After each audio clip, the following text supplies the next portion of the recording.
kaya ano? Doon ka sa dulo. Andito ba si You're lying eh. Mr. Poro? Mr. Poro, Mr. Ito Chairman. Poro Oo. Chairman, last lang to Chairman ha. I just just, the seat there. no, not beside of Colonel Dito. Padilla. Dito ka. Doon sa kabila. Doon. Here. Dito, para malapit ka sa amin. Ito Chairman ha. Last lang to, last manifestation lang. Colonel Poro, Okay. have you taken your oath? Okay, Comsec, please administer the oath of Mr. Poro. Raise your right hand. Do you swear to tell the truth, the whole truth, and nothing but the truth in this public inquiry? So help you God. Thank you. Chairman, last lang Chairman. To Colonel po, Colonel ba rank mo ngayon?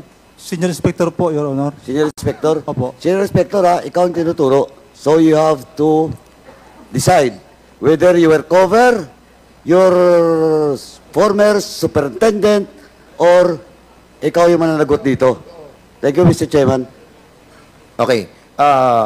Mr. Chairman, kanina si Warden was telling us that hindi niya responsibilidad yung pagpapasok ng 5 sa isang Bartolina. And he mentioned that there are levels of approval. 2 ang sinabi niya. Unang level, pangalawang level. Tanong ko sa iyo, Senior Inspector Nonoy Poro, pang ilang level ka sa approval? Pangalawa po. Pangalawa. Actually, pang-tatlo po ako, Your Honor. Pangatlo. So may first level, may second level, ikaw pangatlo. So ikaw ang final approval. Hindi ang final approval, sir, talaga manggaling sa taas. Oh, so kay Warden Opo. ang final approval. Opo. So after your approval, dinala mo kay Warden. So si Warden ang nagsisinungaling.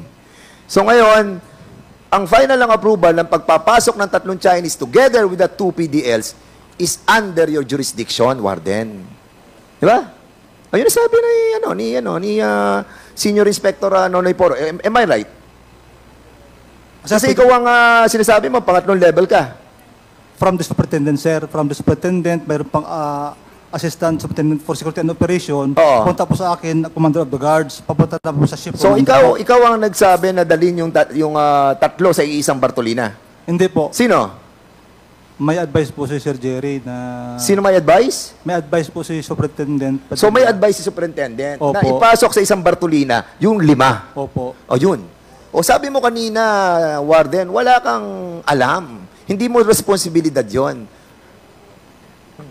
Ganito ang nangyari po, Your Honor. Nung nagkaroon po ng violation, ginawa ng report ng Commander of the Guards. Then si Commander of the Guards, turn over niya sa Ship Commander. Nung time na yon, during that time, ang Bartolina po namin talaga congested nung time na yon. Naglalaman po ng 12, umaabot pa ng 15, na ang dapat ideal is nasa 7 lang nung time na yon. Naunang dumating doon sa Bartolina yung 2, tapos nung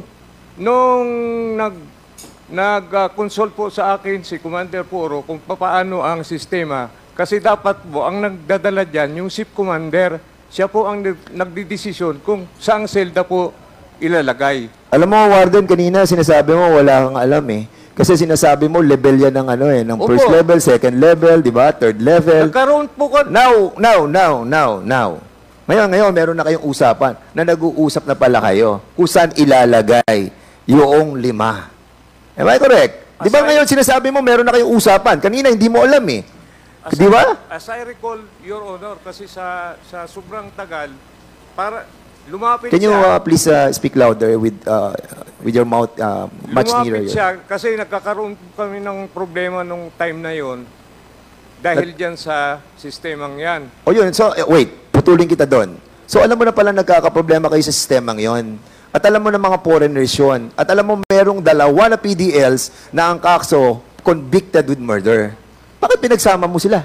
Wala naman po kami... Because of the approval of the 3 levels.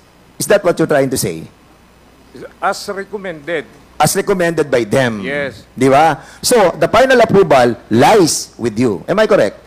Supposed to be Answer me. Yes, Your Honor. Yes, so you have the responsibility. Oh. Ikaw ang nag-approve na yung 5 magsama-sama sa isang Bartolina. Pero- Tama? Yes, Your Honor. Oh, that is what we are trying to ask.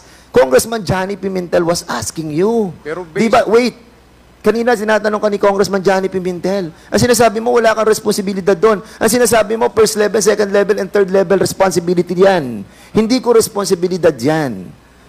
Di ba? Alam mo, Warden, mahirap magtahi-tahi ng kasinungalingan. Hindi Di po ba? ako nagsisinungaling, Your Honor. Alam mo, nakakalungkot. Dahil pinagtatakpan mo yung pagkakasala ng pagpatay doon sa 3 Chinese national. Sabihin na nating pinakamasama na silang tao sa buong mundo. Pero wala tayong karapatan na maging bahagi tayo para magbuwi sila ng buhay. Alam mo ba yun, Warden? Hindi ka ba nakukonsensya? Hindi ka nakukonsensya? Ha? Nakakonsensya po. Nakukonsensya ka? Opo.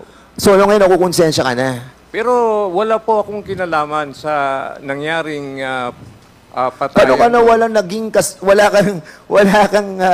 wala kang responsibilidad samantalang sinasabi mo that you have this final approval. Mr. Chairman, I think this person is lying to his state.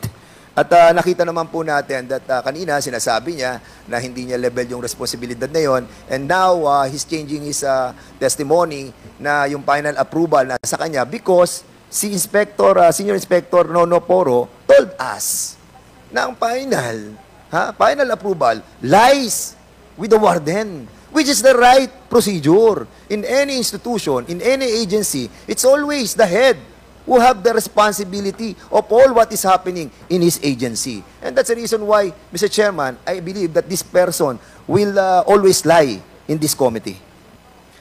Thank you, Congressman Fernandez. Ako, may rejoinder lang ako doon sa tanong ni Congressman Dan Fernandez, Superintendent Padilla. Anong rango mo ngayon? Senior Superintendent po. When you were the warden of Davao Penal Colony, anong rango mo? During that time, we are not yet modernized, yung 10575. I am the penal institution supervisor. Your Honor. Okay, so now you're a full colonel, kumbaga. Based po sa 10575 modernization Okay. law. So you're a beneficiary of the modernization Yes, Your Honor. because you were promoted. Is it because of your accomplishments, or is it because you were just a mere beneficiary of the law, the modernization law? Because of the modernization law, not because of the promotion. So wala kang meritorious achievement for the government to promote you to your rank now. I mean, hindi po nangyari yon. O sige.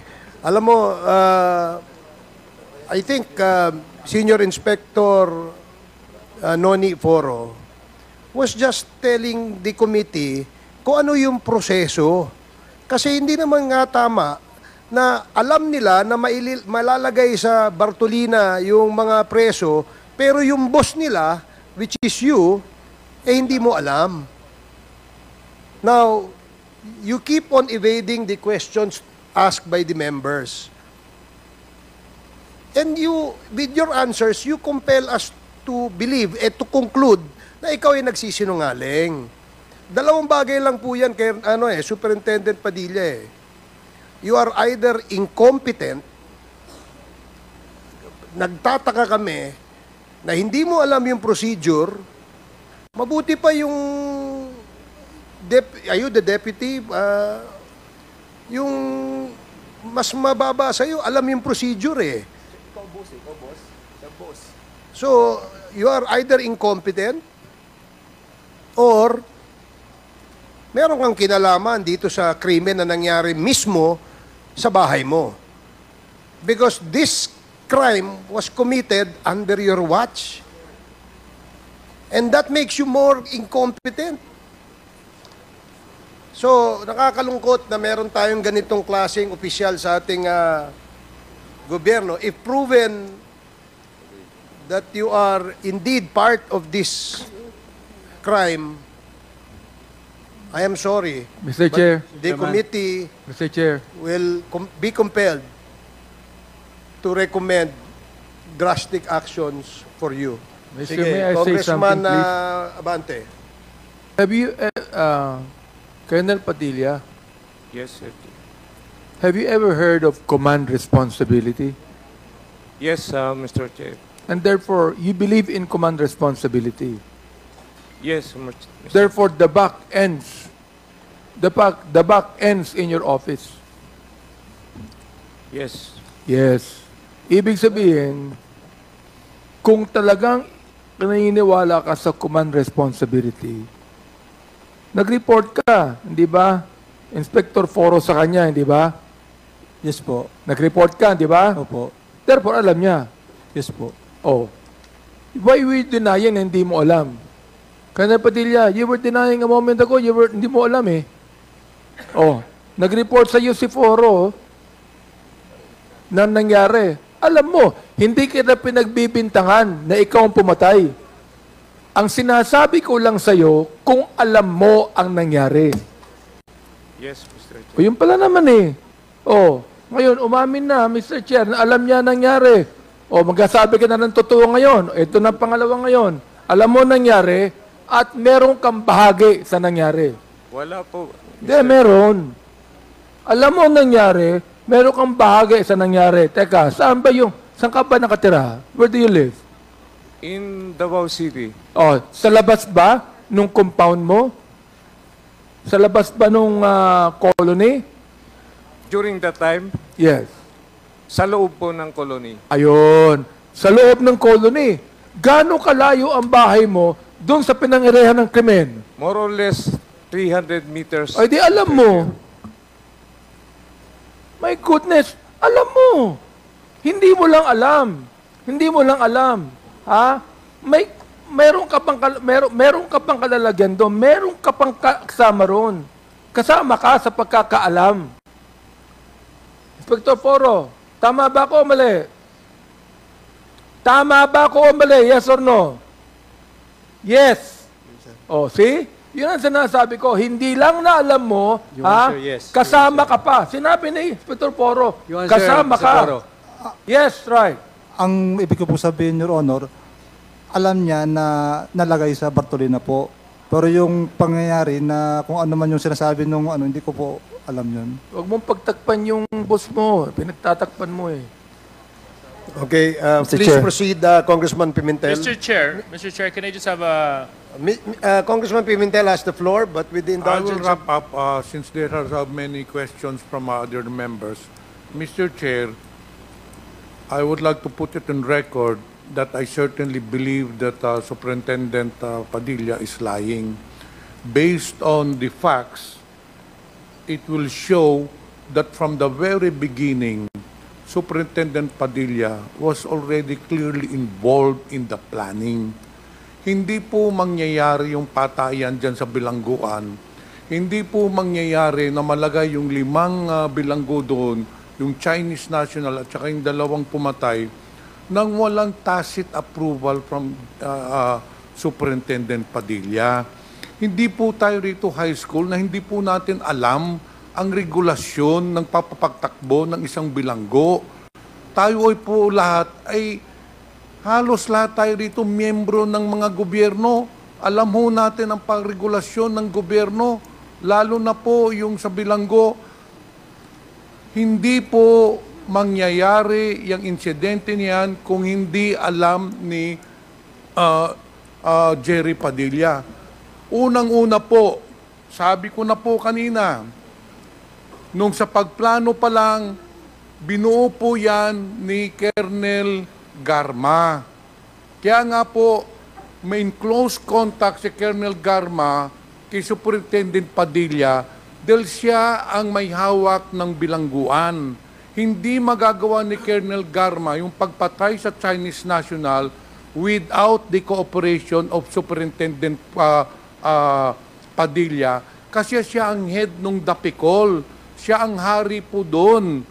Kaya nga kinontak siya ni Colonel Garma, ilang beses sila nag-usap, In fact, as I've said, he is lying because he talked with Colonel Garma. Personally, nakausap niya si Garma. Doon po, plinano nila. Sabi niya yung Garma sa kanya, ito ang gagawin natin. Bartolina mo yung 5. Sinabi niya kanina, Mr. Chair, na congested daw ang mga Bartolina. May 12, may 7. Bakit doon sa Selda 6, 5 lang sila ang nandun? Congested naman pala. Bakit hindi nilagyan ng ibang bilanggo? Everything na nandito po sa salaysay ng mga resource persons natin, lahat ng mga facts na nangyari ng insidente, all leads to Superintendent Padilla, Mr. Chair. Yun lang po, Mr. Chair. Mr. Chair,